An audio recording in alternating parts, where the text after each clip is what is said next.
All right, so I've got a Will McLean CGA 200,000 BTU hot water boiler, and I've got it hot wired to do purging and testing.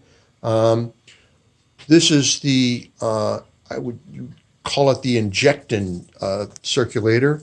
It comes up out of the boiler. I have isolation valve, and it goes into the main loop flow, and the return is then pulled in.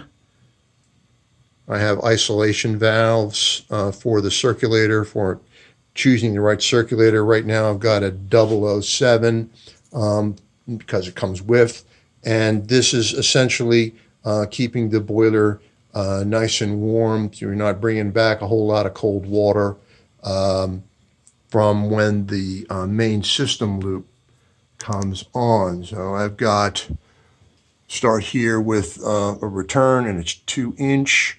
I've got an isolation valve.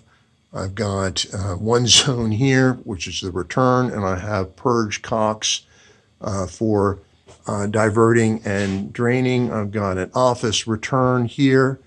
We go through the loop. This is, again, the injection flow. The arrows, of course, are there to tell the water which way direction they have to flow. I've got an air separator here, 2-inch, made by Taco.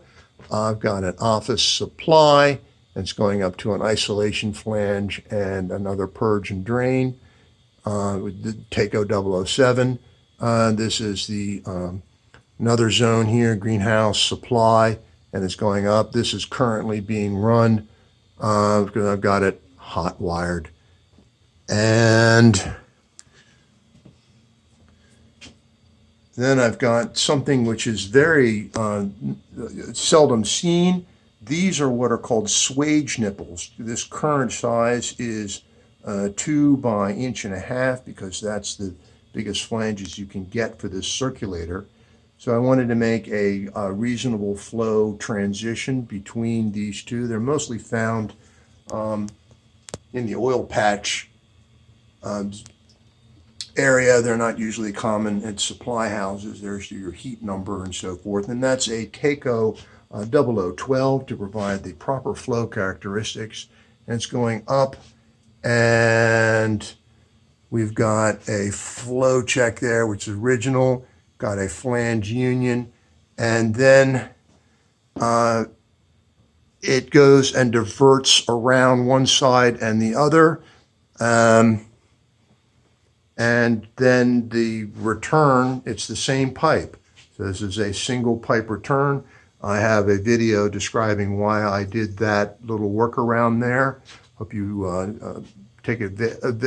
avail yourself of that. And then it returns back down where we started. So there's the overall picture. Not too bad. Sort of using a combination of ProPress fittings for ease of install, and sort of old school threaded fittings to and then soldering for the 3/4 inch supplies. We've got isolation valves on either side of the water feed system there for the boiler feed. This is the expansion tank. We pressurized this to 12 psi, and it's still good. Got isolation there. I would have preferred a drain there, but we're trying to get the heat on as quickly as we can. So let's follow that up there. There we go. And this is the office zone, and it goes downhill, and it's been insulated by others. I think that's going to be it. I think this has gone long enough. Oh yes, of course we've got full port drains. We've got more drains on this thing. We've got about 10 drains on this thing. If you can't drain, you can't maintain. So hope this was of interest. And I hope to see you on the next one. Take care.